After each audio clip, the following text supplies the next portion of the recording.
देखो बच्चों, हमें एक दूसरे से बोलने के लिए हमारे जो विचार है एक दूसरों को समझाने के लिए जरूरत पड़ती है भाषा की। ठीक है।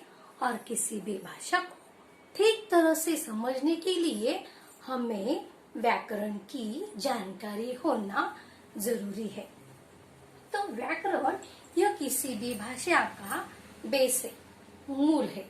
तो हिंदी में यह जो वर्णमाला जो है, हम जो भी कुछ बोलते हैं यह बोला हुआ एक लिखने का एक बनावट होता है, एक स्वरूप होता है। और वो हम जो बोलते हैं, जैसे कि पंखा बोलेंगे, पेन बोलेंगे, बोलेंगे, तो यह जो अक्षर है, यह जो हवा में हमारे मुंह से निकल पड़ते हैं, यह कहाँ तो भी लिखा जाता है। तो यह लिखने का जो बनावट है, यह जो स्वरूप है, इसे ही कहते हैं लिपि। क्या कहते हैं इसे? लिपि। तो देखो, हिंदी भाषा भी मराठी की तरह देवनागरी में लिखी जाती है। और यहाँ पर जो वर्णमाला है, व्याकरण का जो बेस है वर्णमाला, ठीक है। तो वर्णमाला जो है, इसके 3 प्रकार होते हैं, 3 भाग होते हैं: स्वर, व्यंजन और संयुक्त व्यंजन।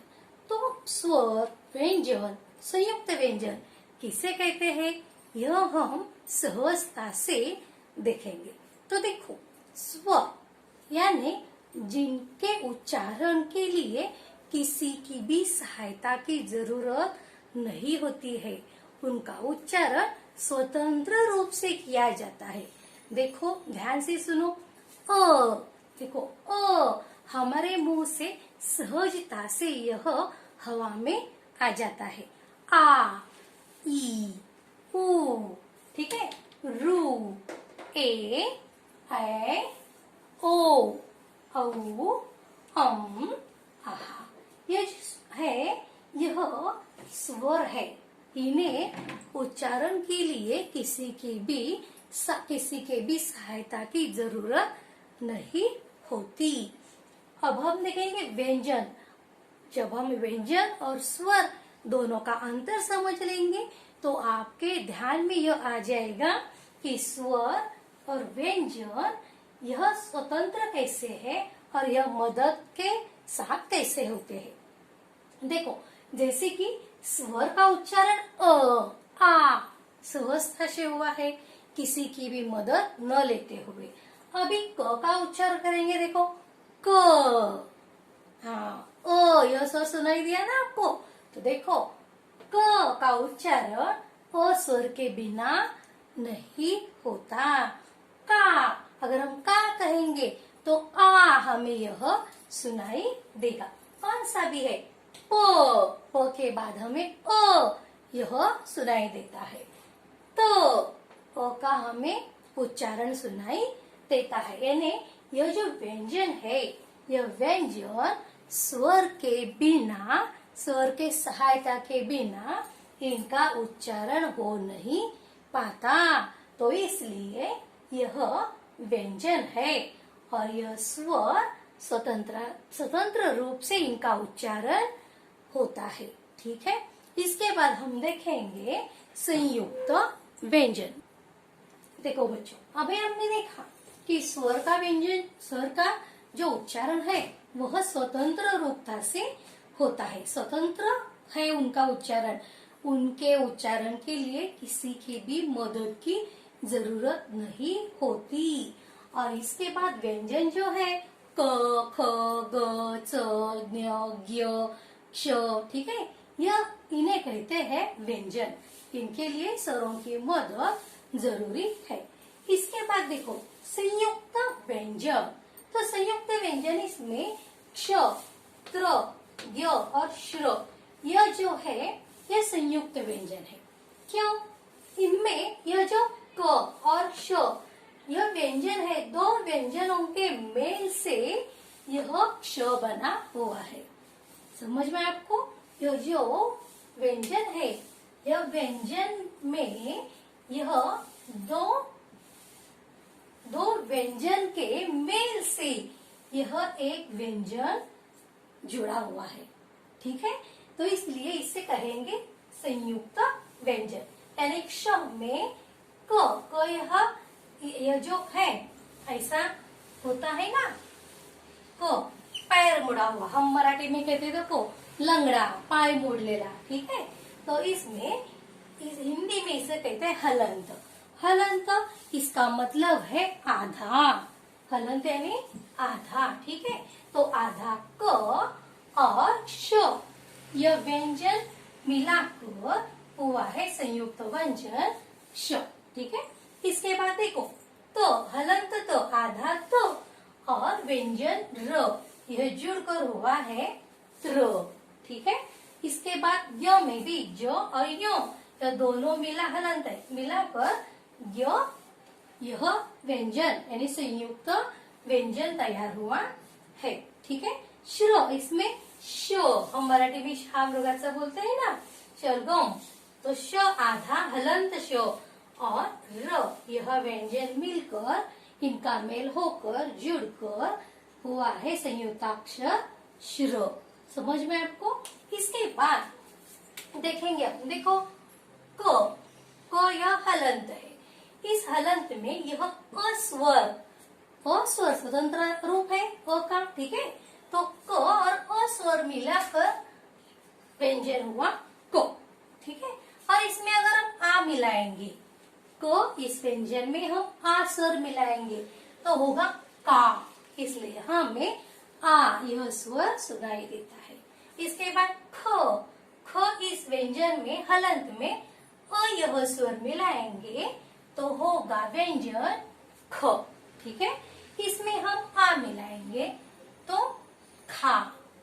इस तरह से सभी व्यंजनों में स्वर जोड़ने पर क्या होता है, एक व्यंजन तैयार होता है। कौन सा भी ले लो, म, हम म लिखेंगे, म में अगर हम आ यह स्वर जोड़ देंगे तो होगा माँ। ठीक है, देखो माँ माँ, हमें इसमें आ यह स्वर है, इसमें आ यह स्वर है। छ ह, देखो अभी हम दूसरे और अभी ऐसे ही कुछ अक्षर देखेंगे। देखो छ छ अ सुनाई दिया हमें, तो ह और छ ह के बाद भी हमें अ यह स्वर सुनाई देता है। ऐसे ही व्याकरण में स्वर, व्यंजन और संयुक्त व्यंजन होते हैं। अब हम किताब में ऐसे अ और आ स्वर जो जुड़े हुए हैं ऐसे हम शब्द पढ़ेंगे। ठीक है, चलो बच्चों, अब हम हमारे किताब में यह शब्द पढ़ेंगे। ठीक है, पन्ना नंबर 8, पाठ 5वां। देखो और सुनो। तो हमें यह समझना है अ और आ यह स्वर वाले यहाँ अक्षर चित्रों के साथ हमें चित्र देखकर हमें शब्द पढ़ना है। ठीक है, तो पाठ 5वां, पहचान हमारी, भाग 1। तो भाग 1 में सिर्फ अ और आ स्वर वाले अक्षर ही हमें यहाँ पर जानकारी लेनी है। देखो छ ह, तो छ में भी अ और ह में अ यह स्वर हमें सुनाई देता है। ड फ, ठीक है, ड में अ है, फ में अ है। इसके बाद यहाँ पर ड के नीचे बिंदी होती है, नुक्ता होता है। अब यह ड शुरू में आया है तो इसलिए यहाँ पर ड के नीचे बिंदु नहीं है। आगे देखो ब छ डा, तो यहाँ पर ड यह बाद में आया है तो इसलिए यहाँ ड के नीचे हमें बिंदी दिखाई देती है। ड हम बच्चों को बहुत यह भाता है, गणपति के टाइम पर हम यह बजाते रहते हैं। इसके बाद बछड़ा, पिल्लू, ओके। इसके बाद है हथेली, हथेली। इसके बाद डमरू जो शंकर को बहुत पसंद है। यह ड शुरुआत में आया हुआ है इसलिए ड के नीचे नुक्ता नहीं है। फल, बहुत से यहाँ पर फल है, केले है, अनार है, इसके बाद ये क्या है, सेब है, अंगूर है, ठीक है। इसके बाद देखो सब्जी, अदरक, यह सब्जी में बहुत से डिश बनाने के लिए इस अदरक का इस्तेमाल किया जाता है, ठीक है, चाय में खास करके। आगे देखो अनार, दालिम्ब, अनार, और यह स्वर है और न में आ मिला हुआ है, अनार। दमकल, जहाँ आग लगाने पर यह गाड़ी जाती है ना, आग बुझाने के लिए, दमकल। जलचर, जो पानी में रहते हैं उन्हें जलचर कहते हैं।